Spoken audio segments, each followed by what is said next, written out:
বিসমিল্লাহির রহমানুর রহিম। সাদা ঝরঝরে সুস্বাদু পোলাও রান্না করতে যেই তিনটা টিপস অবশ্যই ও উপকরণ ব্যবহার করতে হবে সেগুলো হচ্ছে আমি যেটা সবসময় করি আর কি। আপু ও ভাইয়ারা যদি আপনাদের উপকারে আসে একটু ফলো করবেন। এই তো পোলাও চালটা আমরা যেভাবে নর্মালি রান্না করি, কেউ গরম পানির ভিতরে দিয়ে দেন, কেউ ভেজে দিয়ে দেন, যে যার মতো করে দিতে পারেন। কিন্তু এই পর্যায়ে আসলে কিন্তু আপনাকে এই তিনটা উপকরণ ও টিপস অবশ্যই ঠিকঠাক মতো করতে হবে। সেটা হচ্ছে এই পর্যায়ে এসে কিন্তু আমি দুধটা দেখলে নিয়ে আমার চাল পরিমাণ হিসাবে কতটুকু বাটি, তার সাথে 2 চামচ চিনি দিয়ে দুধটা নেড়ে আমি এই সময় দিয়ে দিলাম এবং কাঁচামরিচ দিয়ে দিলাম। তারপর এর সাথে আমি কি করব, আমি আমার মতো করে ঘি দিব। আপনারা যে যার মতো করে দিতে পারেন, কেউ বেশি দিবেন, কেউ কম দিবেন, আর যদি কারো না থাকে তাহলে দিবেন না।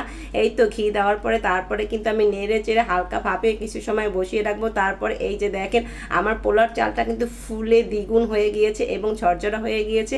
এখন আমি পেঁয়াজ বেরেস্তা দিয়ে নেড়ে চেড়ে দেখেন আমার পোলাওর চালটা কিন্তু পুরো পারফেক্ট হয়ে গেছে। এই তো।